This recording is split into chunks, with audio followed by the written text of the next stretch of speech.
네, 안녕하세요. 이베스트 투자증권 염승환 이사입니다. 이렇게 또 오랜만에 제가 좀 찾아뵙게 됐네요. 그동안 좀 시장이 좀 너무 안 좋아서 좀 많은 좀 걱정들이 있으실 것 같긴 한데, 뭐 저는 또 이 또한 좀 지나가지 않을까라고 좀 생각을 하고 있고, 어쨌든 많은 분들이 좀 힘든 구간에서 오늘 제가 또 저만의 좀 전략, 또 앞으로 시장을 또 어떻게 바라보고, 또 어떤 업종이나 어떤 것에 주목해야 되는지 한번 말씀을 한번 드려보도록 하겠습니다.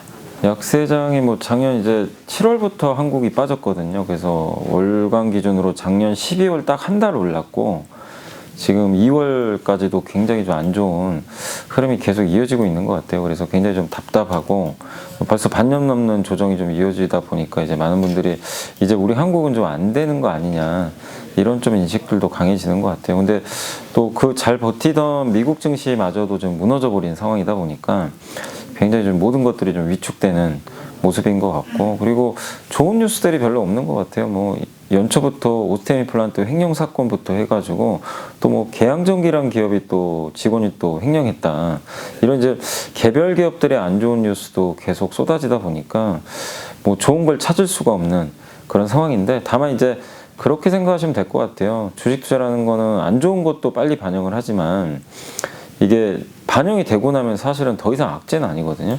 그러니까 미국이 뭐 금리 올린다, 또 우크라이나 전쟁 난다, 이런 것들도 뭐 계속 반영을 하고 있었어요. 근데 그런 것들이 어느 정도 반영이 되고 현실화가 되지 않으면 당연히 더 급등하겠지만, 현실화가 돼도 미리 선반영을 했기 때문에 너무 그걸 두려워하실 필요 없는 것 같아요. 그래서 우리가 호재가 나왔을 때 오히려 주가가 뭐 급나가는 경우도 되게 많이 보셨잖아요. 좋은 뉴스인데 왜 빠지지?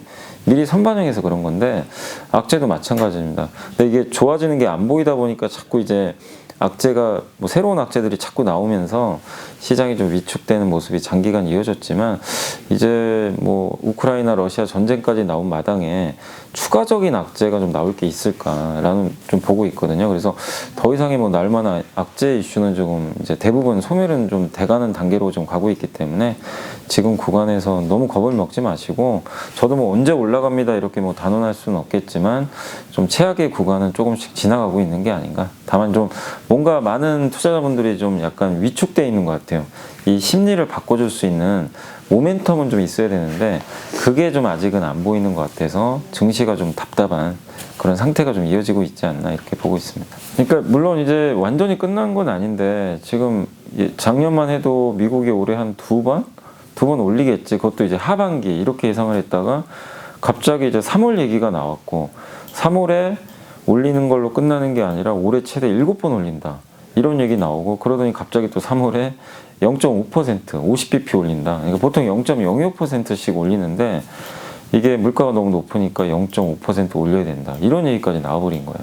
그러니까 이제 시장이 계속 그런 새로운 악재가 나오다 보니까 놀래서 이제 나스닥 지수가 급락을 했던 건데, 이제 그런 것들을 이제 새롭진 않잖아요. 뭐 여러분도 다 알고 계시고, 올해 최대 7번 금리 0.5% 올리는 거, 이제 그것도 놀라울 정도는 아니거든요. 그래서 설사 3월 FMC에서 그렇게 결론이 나도 시장은 오히려 불확실성 해소로 지수가 반등할 가능성이 저는 오히려 높다, 이렇게 보고 있는데, 다만 이제 한 가지 아직 반영이 안 되거나 조금 그 확정된 게 아닌 게 그 양적 긴축이라고, 양적 완화의 반대말이죠.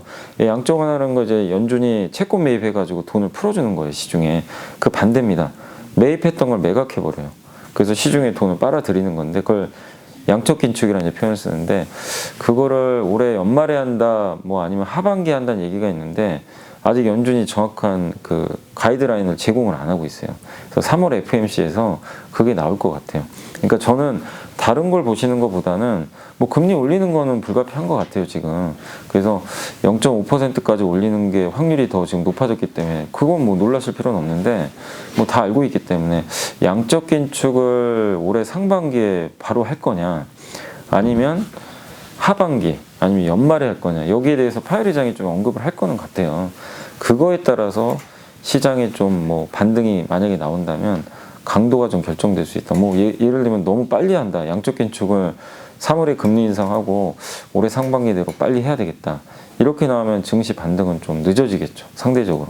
근데 양적 긴축은 좀 천천히 하겠다, 아니면 좀 상황을 봐가면서 하겠다라고 하면은 일단 시장은 또 환호할 수가 있는 거거든요. 그래서 양적 긴축이 좀 약간의 리스크지 다른 부분에 있어서는 이미 저는 다 최악의 경우까지는 선반영을 했다. 그래서 이번 FMC는 오히려 반등할 수 있는 좀 계기가 되지 않을까. 보통 이제 악재라는 게 그게 현실화되기 전에는 막 사람들이 되게 긴장하잖아요. 어떻게 될지 모르니까.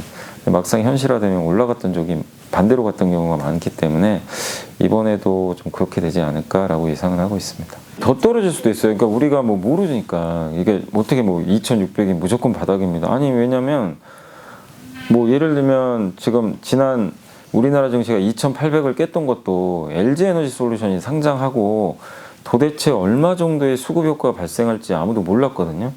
근데 엄청난 수급 효과가 발생해버린 거예요. 그냥 돈을 다 빨아들였죠, LG는. 그래서 지수가 2,600까지 갔던 것도 물론 여러 악재가 있었지만 그게 이제 우리가 예상한 것보다 훨씬 더 컸던 거죠. 그래서 이제 2,600을 갔던 거고. 근데 만약에 진짜 전쟁이 난다거나 진짜 뭐 우리가 설마 하잖아요, 사실은. 근데 지금 분위기는 전쟁 안 나는 쪽으로 가지만 이런 분위기에서 갑자기 러시아가 공격을 해가지고 전쟁이 났다. 그러면 지금 뭐 2,500 갈 수도 있는 거죠. 그러니까 이런 돌발 변수, 전혀 예측 못한 그런 변수가 진짜 나온다면 갈 수 있지만 그게 아니라 우리가 다 하는 그런 악재라고 생각을 했을 때는 2,700이 저는 좀 바닥이라고 봐요. 2,700에서 600은 PBR 1배 정도 되거든요. 그러니까 역사적으로 보면 뭐 굉장히 저평가된 그런 구간이니까. 근데 PBR 1배인데 우리나라가 그렇다고 돈을 못 버는 건 아니죠. 기업들이 올해 작년보다 더 많이 벌어요. 성장률은 둔화되지만 뭐 이렇게 역성장하는 것도 아니고 그런 측면을 봤을 때 2,700선에서는 지금 이렇게 악재가 노출된 구간에서 추가 급락은 좀 제한적이다. 그리고 수급적으로 봐도 LG엔솔 이후로 대여급은 지금 이제 없어요. 당분간 상장할 게. 그러면 현대 엔지니어링이 만약에 상장을 하기로 했으면 증시가 더 힘들었을 거예요, 사실은. 근데 다행스럽게도 상장 철회해버렸죠. 그래서 언제 또 할지 모르겠지만 상반기 중엔 하기 좀 어려울 것 같아요. 그러면 공모주 대여급은 지금 당분간은 없어졌기 때문에 수급적으로 숨통이 좀 튀은 거죠. 그래서 저는 2,700에서 뭐 좀 바닥을 다지면서 좀 완만하게 좀 회복되지 않을까라고 예상은 하고 있습니다. 지금 이제 많은 애널리스트 분들이 만약에 이제 기술적으로 반등을 한다고 치면 2,800 중반까지는 보고 계시더라고요. 저도 거기까지는 일단 우리가 보통 기술적 분석으로 이렇게 계산을 하거든요. 하락폭에 61.8%까지 올라오면, 그러니까 만약에 100포인트가 빠졌는데 되돌릴 때 61포인트가 오르면 이제 61.8 정도 되잖아요. 퍼센트로. 거기까지가 기술적 반등의 최종 목표치라 그래요, 보통. 그러면은 이번에 3,050에서 2,600까지 빠졌거든요. 계산을 해보면 이번에 61.8% 폭이 2,870이 나와요. 그러니까 2,870까지는 그냥 기술적 반등으로 봐도 크게 무방합니다. 그러니까 거기까지는 뭐 엄청난 호재가 없더라도요. 그냥 기술적으로 되돌릴 수는 있어요. 근데 그 이상 가려면 뭔가가 있어야 된다는 거죠. 새로운 모멘텀. 그러니까 예상보다 빨리 물가가 안정화된다거나 전쟁 리스크가 이제는 아직은 모르잖아요. 솔직히 뭐 완전히 해소된 건 아니니까. 그러니까 전쟁 리스크가 완전히 해소되고 물가가 생각보다 좀 빨리 꺾여서 미국의 긴축 속도가 좀 완만해지고 그리고 공급 병목 현상이 지금 풀리긴 하거든요. 조금씩. 근데 그 속도가 우리가 예상한 것보다 좀 빨리 풀린다. 이게 나오면 3,000도 가는 거죠, 사실은. 그러니까 이거는 제가 예측할 수는 없어요, 사실. 근데 기술적 분석상으로는 2,870은 가능하나 그 이상을 가려면 방금 말씀드린 그런 조건들이 갖춰져야 된다. 그게 하반기가 될 수도 있고 뭐 5월, 6월일 수도 있어요. 근데 어쨌든 최악은 지나가지만 그런 조건들이 나올 때에 우리가 원하는 다시 한번 3,000을 도전할 수 있지 않을까. 그래서 현실적으로 일단 3월까지는 뭐 3,000을 회복하는 것보다는 2,800선 좀 안착을 하면서 좀 계속해서 반등 시도를 해나가는 그런 악재를 계속 해소해 나가면서 호재를 기다리는 구간이 되지 않을까라고 예상하고 있습니다. 저는 솔직히 그냥 이게 LG에너지솔루션 갖고 계신 분들한테 좀 죄송하지만 LG화학 주주분들 입장에서는 너무나 화가 많이 났잖아요, 사실은. 그래서 사실 공모주 청약에서 뭐 돈 버신 분도 계시겠지만 사실 LG화학 그 손실 보신 분들 입장에서는 정말 또 굉장히 기분이 안 좋거든요. 그래서 뭐 어쨌든 이런 공모주 청약이라는 게 물론 이제 자본시장이 활성화돼야 되니까 뭐 공모주 또 뭐 비상장 기업들이 성장하는 거 그건 물론 좋죠. 뭐 이 주식시장의 역할이라는 게 그런 거잖아요. 그래서 돈이 없는 기업들이 상장해서 투자받고 또 그 공장 짓고 고용해주고 이게 선순환 구조인데, 다만 이제 좀 안타까웠던 거는 아직 우리나라 시장이 크지가 않아요. 시총이 2,000조 시장에 100조가 들어오니까 이 난리가 난 거예요. 그러니까 좀 아쉬웠던 건 조금 더 우리나라가 좀 시총이 커지고 그럴 때 LG 엔솔이 좀 상장을 했으면 충격도 덜하고 좀 데미지도 좀 적었을 것 같은데, 좀 너무 이제 급하게 상장한 것 같아서 그게 좀 개인적으로 약간 아쉬운 부분은 들지만, 근데 어쨌든 이제 다 끝났으니까 LG 에너지솔루션도, 그리고 LG화학 주주분들 입장에서도 어쨌든 이제 상장은 뭐 되돌릴 수는 없는 거잖아요. 그래서 일단 좀 반등을 기다려 보시면 좋겠고, LG화학 같은 경우는 먼저 말씀드리면 그 배터리 소재 사업도 하고 화학 사업도 하고요. 그 두 개 같이 합치면 20조 정도 돼요. 거기다가 LG 에너지 솔루션 시총 저는 100조 정도는 괜찮다고 생각하거든요. CATL이 200조가 넘으니까 절반 정도면 100조 정도 되잖아요. 그러면 그 지주회사니까 반 정도 할인을 해줘요. 그럼 50조 나오죠. 그러면 그 두 개 합치면 70조 정도는 저는 사실 개인적으로 받아야 된다고 생각해요. 근데 우리나라는 지주회사 디스카운트가 너무 심해요.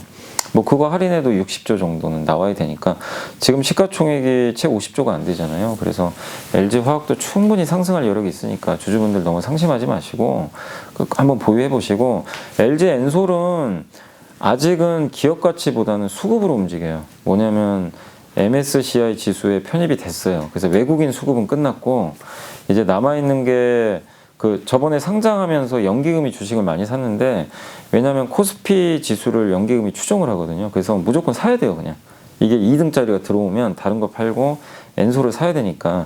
근데 그것도 거의 끝나갔어요. 근데 마지막 남은 게 코스피 200 편입 하나 남았어요. 그거는 3월 10일 종가로 편입이 돼요. 그럼 코스피 200을 추종하는 펀드들이 많이 있잖아요. ETF.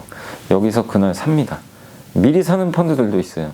그래서 그 수급은 좀 남아있는데, 근데 이제 8분 응선은 넘어갔죠. 수급적으로. 왜냐면 코스피 200은 그 추정하는 펀드들이 보통 어떻게 하냐면 유동 비율로 한대요. 그러니까 100조면 100조 그대로 사는 게 아니라 100조 중에 지금 LG 에너지 솔루션이 유통 물량이 90%가 잠겨 있어요.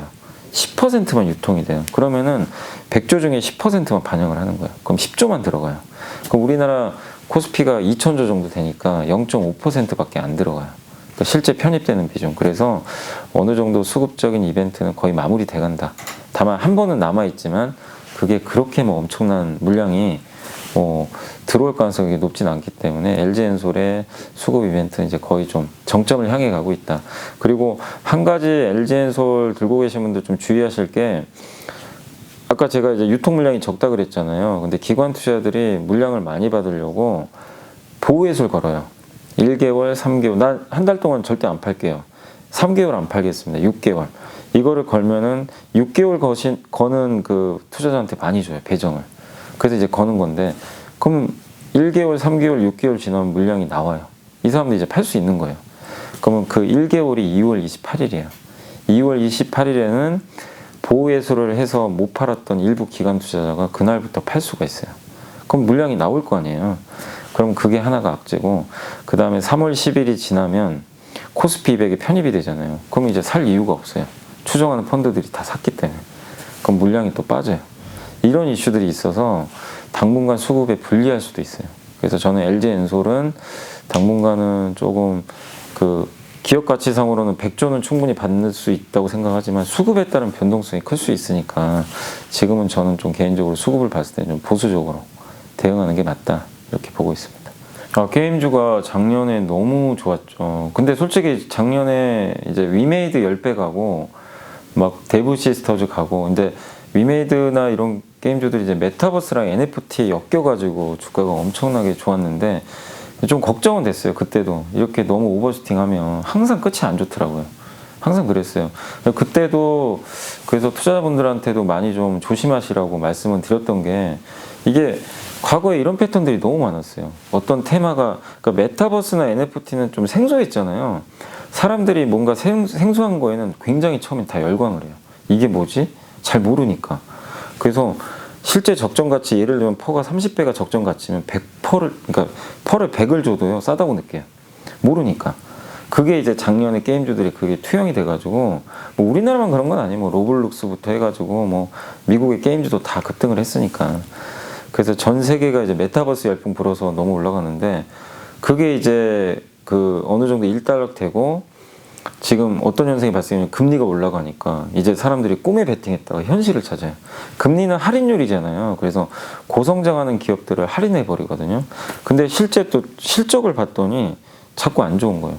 이번에 로블록스도 기대치에 못 미쳐서 주가가 급락을 했고, 그 지금은 이제 이름이 바뀌었지만 페이스북이 메타버스 간다고 해가지고 이름까지 바꿨는데 뭐 가입자 수 뭐 준다 막 이래가지고 주가가 하루에 막 20% 폭락을 하고, 그러니까 사람들이 이제 정신을 차린 거죠. 꿈만 믿고 샀는데 현실은 냉혹한 거예요. 환경도 바뀌고.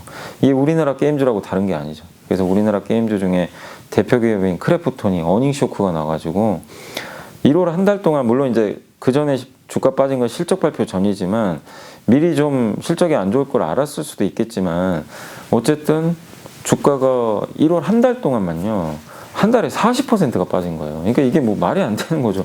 그런 대형주가 한 달 동안 40% 주가 빠진다는 게 그만큼 그 꿈을 꿨지만 꿈도 아직 현실화 안 된 데다가 숫자도 안 나오다 보니까 사람들의 평가가 냉정해지면서 주가가 이렇게 2월까지 폭락을 했다. 또 대장주인 NC소프트마저도 비용 부담, 인건비 부담, 마케팅비.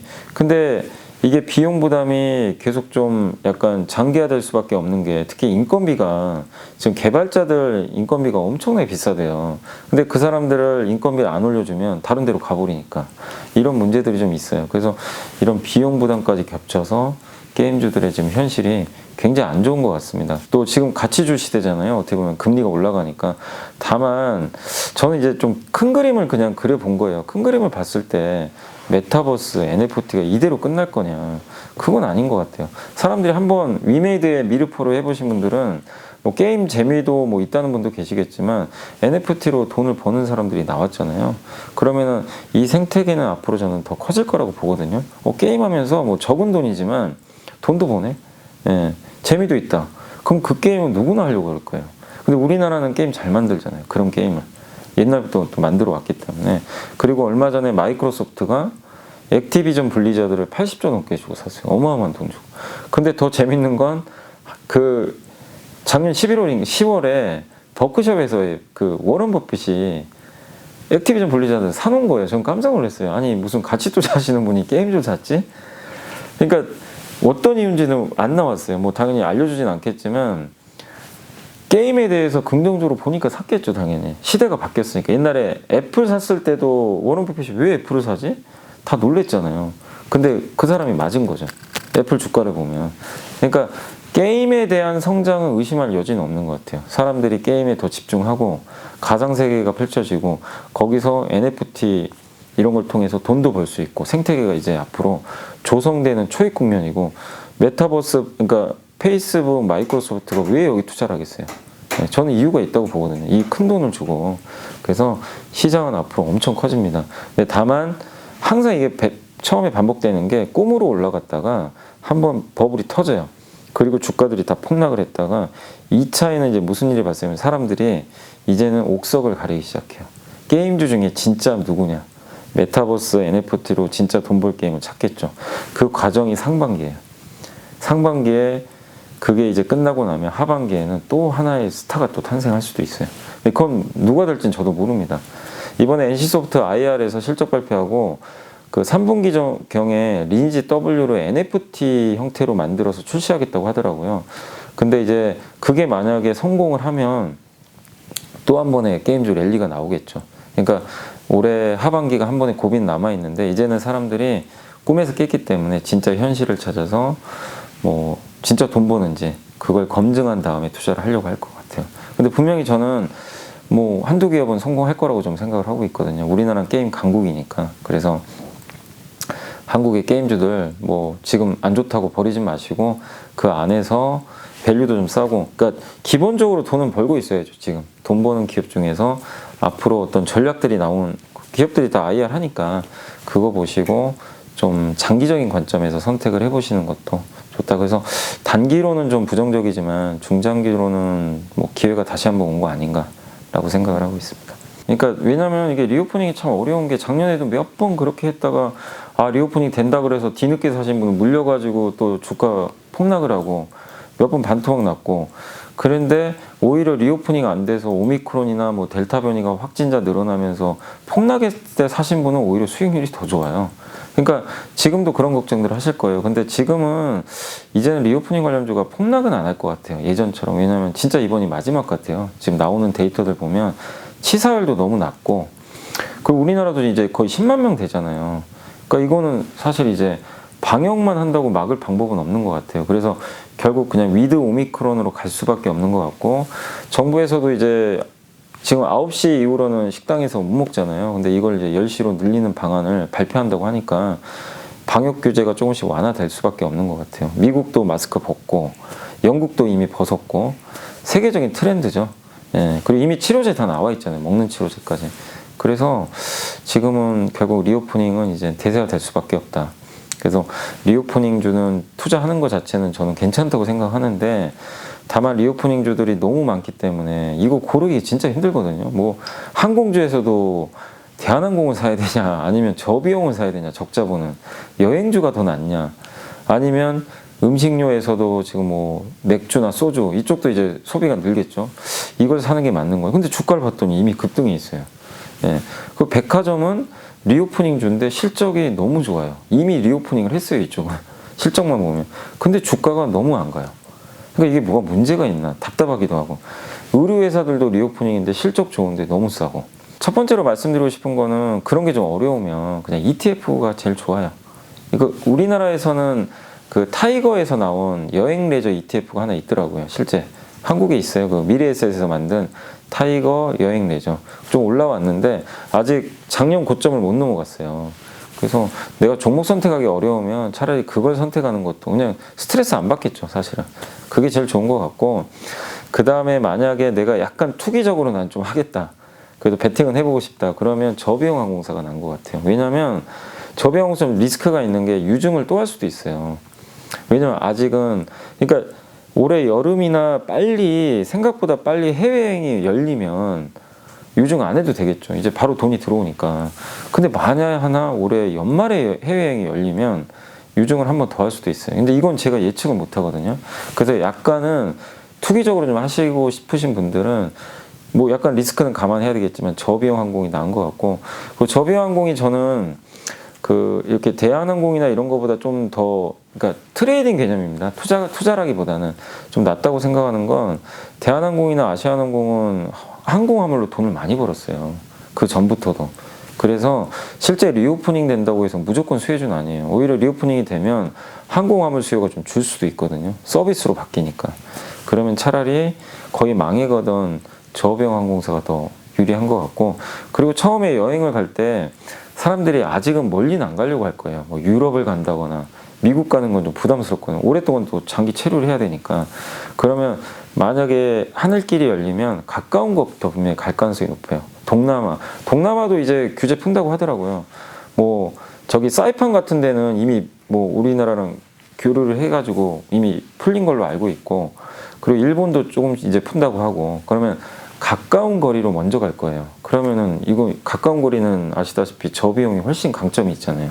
그래서 저비용 항공사가 좀 약간은 리스크는 있지만 좀 낫지 않을까.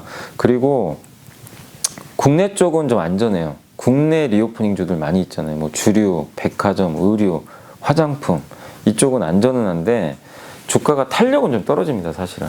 그렇지만 좀 안정적인 리오프닝주를 하고 싶으시면 저는 그 백화점주가 제일 나은 것 같아요. 백화점은 왜냐면 지금 이번에 신세계도 돈을 엄청 벌었더라고요. 근데도 뭐 PER이 6배, 주가가 너무 눌려가지고. 왜냐면 해외여행 가면 결국 사람들 백화점 안 갈 것 같은데, 근데 저는 그렇게 생각은 안 해요.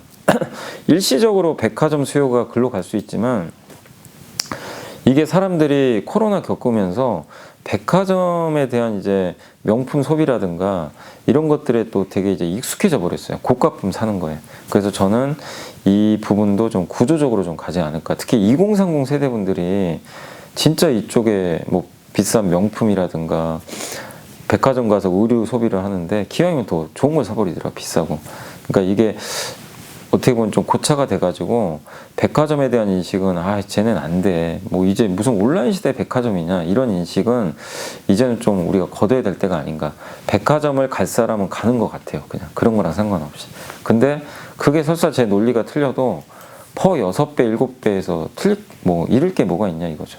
그래서 백화점이 좀 가장 안전하지 않을까 이렇게 보고 있고, 마지막으로 화장품이 좀 다크호스 같아요. 작년에 중국 때문에 너무 안 좋았잖아요. 화장품 뭐 LG생활건강 뭐 엄청나게 빠져 있어요. 아모레퍼시픽. 근데 우리나라 기업들 보면 실적 좋고 괜찮은 화장품 회사들 많이 있거든요. 오늘도 제가 인터뷰하는 시간에 보니까 그 한 기업, 제가 이름을 좀 중소형주니까 말하긴 그렇지만 화장품 용기 만드는 회사 있어요. 뭐 이렇게 화장품 병이라든가 이런 용기 만드는 회사인데 오늘 실적 발표했는데 잘 나왔어요. 기대보다. 그러니까 숫자 나오는데 그런 화장품이 안 된다는 오해 때문에 빠진 기업들이 많이 있어요. 그래서 그런 회사, 아니면 우리나라 또 중소기업 중에 색조 화장품 만드는 기업이 있어요. 뭐 제가 이름만 대면 많이들 아실 그런 브랜드인데 이제 마스크 벗으면 여성분들이 색조 화장을 하겠죠. 예전보다는. 그러면 당연히 수혜가 받을 수 있으니까 화장품도 진짜 이제 더 잃을 게 없는 것 같아요. 거의 최악의 지금 상황이니까 한번 그런 쪽도 고민해보면 좋을 것 같습니다. 일단 저는 첫 번째 그러니까 아이디어별로 뽑아봤는데 리오프닝 당연히 하나 있는 게 좋아요. 리오프닝은 이제 방금 설명드린 대로 내 포트에 하나 정도는 편입을 해보시면 좋을 것 같고, 그게 어려우면 아까 ETF 그냥 하시는 게 제일 속 편하고요.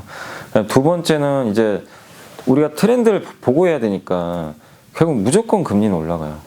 그리고 언젠가 물가는 꺾여도 물가가 꺾여도요 고물가는 유지될 거예요. 이게 그러니까 미국의 소비자 물가 지수가 7%인데 이게 갑자기 2%로 올 가능성은 낮거든요. 그럼 고물가 기조가 꺾이기 전까지는 미국은 계속 금리를 올릴 겁니다. 그럼 금리가 올라가는 환경에서 수혜받는 게 가치주잖아요. 그래서 이 트렌드는 이어질 것 같아요. 그래서 대표적인 게 금융주잖아요. 예, 은행주. 그래서 은행이든 보험주든 아니면 저는 증권주도 역발상으로 괜찮다고 생각하는 게, 같은 금융주지만 증권주는 시장이 안 좋지만 그래서 주가가 급락을 했어요. 근데 여기서 만약에 시장이 더 이상 안 나빠진다면 역발상으로 좋아질 수가 있고요. 그리고 증권주도 옛날하고 다른 게 이게 금리가 올라가면 신용금리가 같이 올라가요. 대출금리가. 이 신용이자로 수익 꽤 많이 내거든요. 증권사들이. 그것도 수혜가 있어요. 그리고 배당 많이 주고. 그래서 내가 좀 은행주는 좀 올라서 부담된다. 그러면 증권주를 선택하는 것도 대안주로 저는 방법이라고 보고 있어요. 그래서 금융주도 뭐 은행, 보험, 증권이 됐건 간에 꼭 하나는 담고 가셔야 됩니다. 올해는. 예. 그리고 연말 배당 많이 주니까 그것도 메리트가 있고, 세 번째 트렌드는 뭐냐면 공급 부족. 지금 모든 게 공급이 부족하잖아요, 사실은. 그러니까 찾아보시면 모든 이 사단이 난 게, 그러니까 병목 현상, 물가가 오른 가장 근본적인 배경은 미국이 현금을 너무 많이 살포했는데 사람들의 지갑은 두둑한데 물건이 없어요. 수요는 몰리는데, 그러니까 100명이 몰렸는데 진짜 실제 매장에 갔더니 20밖에 없는 거예요. 부르는 게 값이잖아요. 그래서 이제 물건 값이 튄 게 이게 결정적인 원인이거든요. 그럼 이걸 해소하는 방법 중에 하나는 물건을 많이 만들면 돼요. 근데 오미크론이든 뭐 코로나 때문에 사람들이 일을 안 해요. 공장에 출근도 안 하고. 그러니까 이제 생산이 안 됐던 거죠. 근데 리오프닝 되면 정상적으로 출근해서 물건 만들겠죠. 그래서 공급 부족이 해소될 거예요, 앞으로는. 근데 그 공급 부족의 대표적인 분야가 어디죠? 첫 번째가 반도체잖아요. 너무 반도체 없어서 차도 못 만드니까.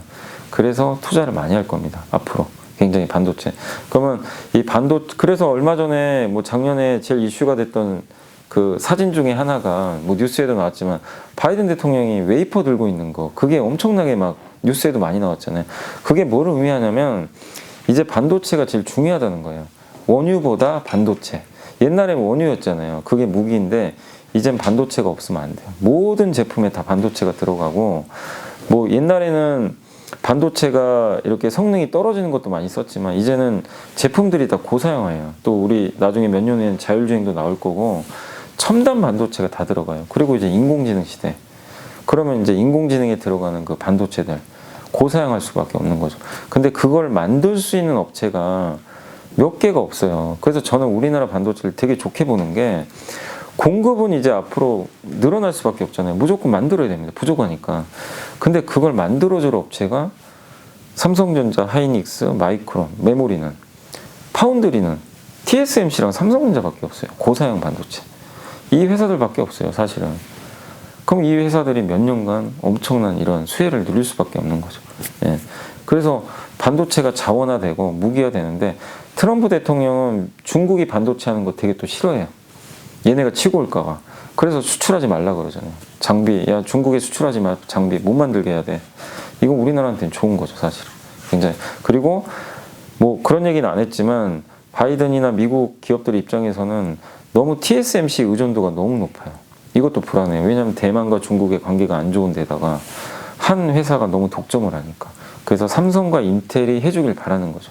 그래서 반도체 주들에 대해서는 좀 이건 몇 년짜리 좀 사이클이 계속 이어지지 않을까. 이 트렌드. 그래서 뭐 당장 좋아진다 이걸 떠나서라도 반도체도 여러분들의 좀 포트에 그냥 어려우면 반도체 ETF도 좋고 뭐 삼성전자 하이닉스도 좋죠. 그냥 나 소부장 모르겠다 그러면 그냥 큰 거 사시면 돼요, 사실. 예, 그러니까 그런 식으로 한번 좀 아이디어를 생각해서 투자를 해보시는 것도 좋을 것 같고, 두 번째로 또 공급이 부족한 분야 중에 하나가 건설이잖아요. 그러니까 HDC 현대산업개발이 불미스러운 일이 발생해가지고 건설주가 급락을 같이 했지만 그 사고가 났다고 해서 아파트가 부족한 거는 바뀌진 않아요. 서울에 아파트 부족하고 서울에 다 살고 싶어하고 그래서 아파트가 그래서 오른 건데 그거를 차단하기 위해서라도 아파트 공급 늘려야 되거든요. 이거는 뭐 대선 후보들도 다 얘기했던 거니까 아파트 공급은 앞으로 최소 2, 3년간 늘어날 거예요. 이건 바뀌진 않아요. 근데 주가가 빠져서 싸졌잖아요, 건설주도. 예, 다시 그런 사고 나면 안 되겠지만 지금이 오히려 좀 기회가 아닌가 저는 건설주 보고 있고, 또 부족한 데가 또 있잖아요. 조선주. 배가 없어요. 그래서 해운사들이 떼돈을 번 이유 중에 하나도 물동량은 늘어나는데 배가 없어요. 그럼 공급이 얼마 없기 때문에 이 운임이 올라가죠. 그래서 작년에 HMM이 무려 7조 원을 벌었다고 하더라고요. 9년 동안 까먹은 걸 한 번에 그냥 다 만회했다. 이런 얘기가 나올 정도로 엄청난 돈을 벌었는데, 그럼 이렇게 돈을 벌었잖아요. 해운사들이 뭘 하냐면 배를 이제 발주를 해요. 이게 이제 수순이죠. 배가 부족했기 때문에. 그러면 그 배를 만들어주는 회사는 조선사밖에 없는데, 돈을 많이 버는 해운사가 많다는 얘기는 뭐냐면 비싼 배를 발주를 해요. 싼 걸 안 합니다. 그러면 싼 배를 많이 발주를 하면 중국이 좋죠. 중국은 약간 좀 저가 선종을 많이 만들잖아요. 근데 우리나라는 약간 고부가 가치 선종, LNG선, 컨테이너선 이런 거 많이 만들거든요. 그러면 거기에 대한 발주가 앞으로 많이, 실제로 이건 작년 하반기부터 올해 1월까지 보면요, LNG선 수주가 엄청나요. 지금 발주 계속 나와요. 그러니까 이건 데이터로도 증명이 됐고, 특히 지금 우크라이나하고 러시아하고 뭐 싸우고 있지만 러시아하고 지금 러시아가 유럽 쪽에 그 천연가스, 만약에 유럽이 천연가스를 이용해서 난방을 많이 하는데 에너지를 많이 쓰는데 100이라고 하면은 수입하는 게 그중에 85%를 러시아에서 받는데요. 근데 러시아 지금 가스 파이프라인 뭐 차단시키네 많이 막 이러고 있잖아요. 그러니까 이제 유럽 입장에서 그게 좀 짜증 나겠죠. 러시아 의존도를 줄여야 되겠다. 그럼 방법은 배로 운반하면 돼요. 그래서 미국, 뭐 카타르 같은 데서 LNG 선으로 이 천연가스 실어서 공급하면 됩니다. 파이프라인 말고. 그런 것도 하나의 방법인데, 실제로 그래서 미국에서 LNG 수입이 많이 늘어났대요. 지금 유럽 쪽에서. 그러면 LNG가 필요하니까 배를 많이 발주하겠죠. 유럽 선사들이. 이것도 하나의 또 수혜죠, 사실은. 이 에너지 패권 경쟁에서 또 LNG가 선박에 들어가는 원료 중에 벙커CU가 있는데 탄소 배출이 너무 많잖아요. 그러면 그거 줄이려면 그 천연가스 쓰면 된대요. 우리 그 버스도 천연가스, 지금 버스들 다 다니잖아요. 탄소 배출이 줄어요. 그럼 선박도 천연가스를 원료로 하는. 그러면 그걸 만들어줄 수 있는 업체가 한국 조선사밖에 거의 없대요. 그러니까 이것도 반도체랑 비슷해요. 반도체 공급은 부족한데 공급을 할 수 있는 업체는 세계에 몇 개 없는데 대부분 한국 회사. 배도 부족한데 이런 좋은 배들을 만들 수 있는 업체는 거의 한국 회사밖에 없어요. 비슷한 거죠, 논리가. 그래서 이거는 그냥 단지 뭐 한 달 반짝 갈 사이클이 아니라 적어도 반도체 조선은 굉장히 오래 갈 사이클이라고 보고 있고, 건설도 마찬가지.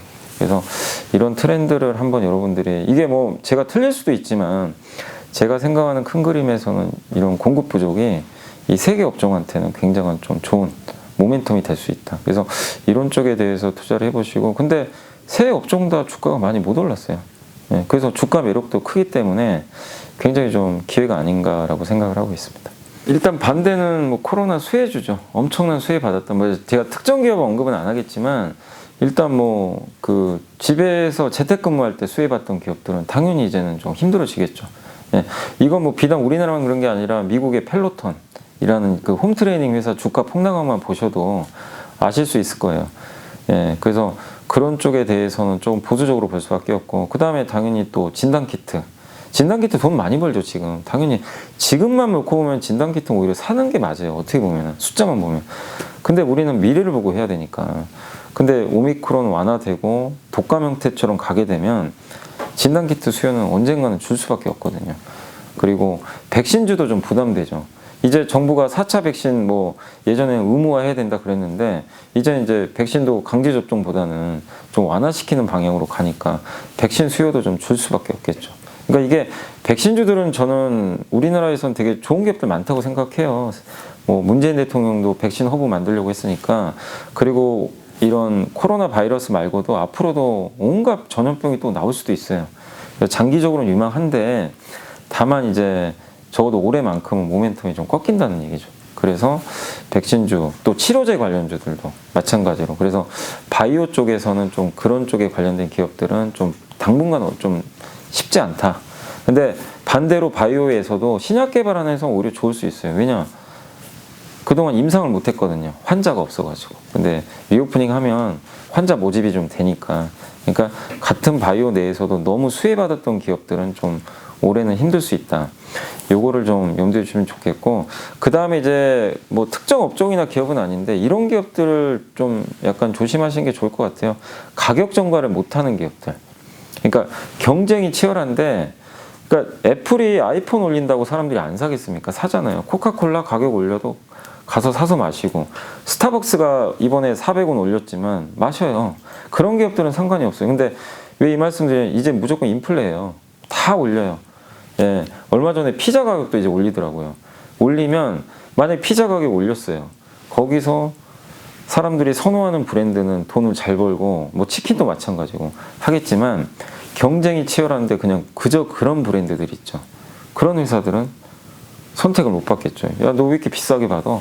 예, 그럼 기왕이면 1등 기업을 사겠죠, 사람들은. 그렇지만 밑에 있는 좀 어중간한 회사 제품은 선택을 안 할 수가 있어요. 그래서 경쟁이 이렇게 치열해지고 점점 인플레가 온다면 독보적인 브랜드 회사 외에는 오히려 뒤처질 가능성이 굉장히 높거든요. 근데 가격을 못 올리면 인플레, 그 원자재 비용 올라가는데 가격을 만약에 못 올려요.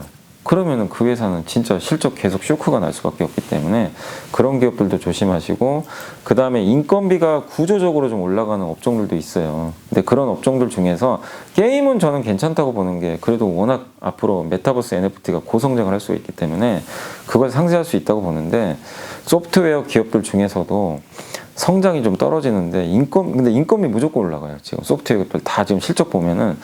근데 이런 기업들 중에서 앞으로 성장이 떨어진다. 그런 기업들은 굉장히 힘들어지겠죠. 비용 전가를 못하니까. 그래서 좀 피해야 될 유형으로는 어쨌든 구조적으로 비용이 올라가는데 그걸 전가를 못 시킬 기업들이 있다면 그런 기업들은 되도록이면 좀 피해야 되지 않을까라고 좀 보고 있습니다. 저는 그렇게 안 보고요. 이런 경우 많았어요. 제가 근래 2018년, 19년도에 한국 주식 투자하신 분들 다 그때 얼마나 힘들었습니까? 트럼프 미중 무역 분쟁 막상 둘이 싸우는데 새우등 터진 거 우리나라였어요. 우리나라 증시가 중국보다 더 많이 빠졌어요. 너무 힘들었죠, 그때. 근데 그때도 좋은 기업 선택해서 하신 분들은 그때 부자 되신 분도 실제 계세요. 그 안 좋은 환경에서도. 그리고 코로나 터지고 3천 갈 때 자산을 더 불리셨죠. 그러니까 우리 한국 증시가 좀 답답하고 그건 저도 이해를 합니다. 너무 힘들고, 뭐 저도 마찬가지로 방송도 하고 나가지만 별로 드릴 말씀이 없어요. 너무 막 죄송스럽기도 하고, 막 기업들이 갑자기 막 물적 분할해가지고 주주분들 속상하게 만들고. 근데 이제 우리 다 알잖아요. 알고 이렇게 많이 빠졌고, 이 상황에서 너무 비관만 하지 마시고 거기서 희망을 좀 찾아보자는 거죠. 헛된 희망이 아니라, 제가 아까 말씀드렸잖아요. 일단 반도체만 봐도 제가 거짓말하는 게 아니잖아요. 실제 데이터잖아요. 공급은 없고, 아니 앞으로 모든 게 다 반도체가 엄청 들어가는데 그 만들 업체가 전 세계에 몇 개 있어요. 팩트잖아요. 근데 주가에 반영을 못해서 그런 거죠. 한국 시장이란 좀 고질적인 문제가 있어서. 근데 그게 영원히 그러겠습니까? 반영이 안 됐으면요, 어느 순간 한 번에 다 반영해줘요. 그게 또 주식 시장이니까. 그래서 저는 기회가 많다고 봐요. 안 올랐기 때문에. 그래서 너무 좌절하지 마시고 엉뚱한 기업은만 안 사시면 돼요. 분명히 트렌드 맞는 그런 기업들 사서 천천히 기다리시면 좀 저는 보상받는다고 저는 확신하고 있고, 그리고 정치권에서도 지금 뭐 주주가치 떨어뜨리는 행위들 이제 못하게 하겠다, 이제 앞장서서 얘기 나오잖아요. 그럼 분명히 바뀔 거예요. 옛날하고 한국보다, 예전 몇 년 전의 한국 주식보다 앞으로의 한국 주식은 주주가치를 위하는 쪽으로 분명히 저는 바뀐다고 보거든요. 지금 액션들이 나오니까. 그래서 너무 좀 좌절하지 마시고 좋은 기업 선정하셔서 진짜 몇 달 안 가더라도 그 기업이 성장하는 걸 믿으신다면 꾸준히 들고 가시면 저는 분명히 어느 순간에 한 번에 보상받을 수 있다. 미국이란 나라는 무형제 그 기업들이 되게 많잖아요. 그래서 무형자산, 뭐 사실 애플도 브랜드 가치가 어마어마한 거고, 그다음 메타 플랫폼은 우리 눈에 사실 안 보이는 거잖아요. 가상세계에 있는 거고, 구글도, 마이크로소프트. 그런 시대였죠, 사실은. 그 디플레이션 시대, 물가가 떨어지는 시대다 보니까 금리는 낮고. 근데 이제 바뀌었잖아요. 모든 게 올라가는 시기예요. 이런 시기에는 눈에 보이는 것에 사람들이 투자를 하기 시작합니다. 근데 우리나라는 물건을 만드는 나라잖아요. 제조업 최강국. 그래서 이 금리가 오르는 구간에서 한국이 정말 절대적으로 유리합니다. 그래서 지난 몇 년간, 지난 10년간의 디플레시 구간이었다면 이제 앞으로 몇 년은 인플레 구간이거든요. 기자님도 기억하시겠지만 우리나라가 미국보다 진짜 좋았던 시기 있었잖아요. 2005년, 7년. 그때 그때 물가 5%, 아니, 금리가 5%까지 갔었어요. 근데 지수가 2배 갔어요. 그런 시대인데 그때 우리나라 뭘로 돈 벌었어요? 조선, 철강, 화학으로 다 돈 벌었잖아요. 그러니까 그런 시대가 이제 오기 시작하는 거죠. 그래서 한국한테 저는 기회가 되게 많다고 보기 때문에 한국 주식에 대해서 올해는 좀, 올해하고 내년까지는 미국보다 유리하지 않을까, 그렇게 생각하고 있습니다.